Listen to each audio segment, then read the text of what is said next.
Hi friends. അപ്പോൾ ഞാനിപ്പോൾ നിൽക്കുന്നത് ഇരിഞ്ഞാലക്കുട മാപ്രാണം എന്ന സ്ഥലത്താണ്. അപ്പോൾ എൻ്റെ ബാക്ക്ഗ്രൗണ്ടിൽ നല്ലൊരു പ്ലാവാണ് നിൽക്കുന്നത്. അപ്പോൾ നമുക്കിനി ചക്കയുടെ ഒരു സീസണാണ് വരാനായിട്ട് പോകുന്നത്.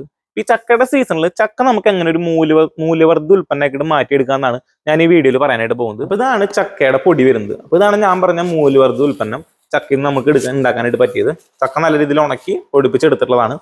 അപ്പോൾ ഇതിവിടെ ഒരു സെയിൽ ചെയ്യുന്ന സംഭവമാണ് ചക്കയുടെ പൊടി. നിങ്ങൾക്ക് കൂടെ കാണാം. ഇതാണ് നല്ല രീതിയിലുള്ള പൊടിയൊക്കെ എടുത്തേക്കുന്നത്. നല്ല സ്മെല്ല് കാര്യങ്ങളൊക്കെ വരുന്നുണ്ട്.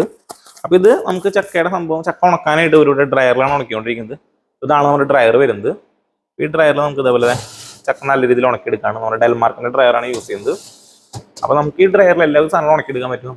നിങ്ങൾക്ക് ഇതേപോലെ ചക്ക എന്ത് സംഭവം ഉണക്കണമെന്നുണ്ടെങ്കിലും നമ്മുടെ ഡെൽമാർക്കിനെ കോൺടാക്ട് ചെയ്യാം. കോൺടാക്റ്റുള്ള നമ്പർ ഞാൻ വീഡിയോയിൽ കൊടുത്തേക്കാം. അതുപോലെ തന്നെ നിങ്ങൾക്ക് മൂല്യവർദ്ധിത ഉൽപ്പന്നങ്ങളുടെ സംഭവങ്ങളൊക്കെ മേടിക്കണം എന്നുണ്ടെങ്കിലും അല്ലെങ്കിൽ ഇതിനെ പറ്റിയിട്ട് കൂടുതലായിട്ട് അറിയണമെന്നുണ്ടെങ്കിൽ നമ്മുടെ ഈ സ്ഥാപനത്തിന് ഫുൾ ആയിട്ടുള്ള ഒരു വീഡിയോ നമ്മുടെ ചാനലിൽ ഓൾറെഡി അപ്ലോഡ് ചെയ്തിട്ടുണ്ട്. നിങ്ങൾക്ക് അത് കയറി കാണാമെന്നുള്ളതാണ്.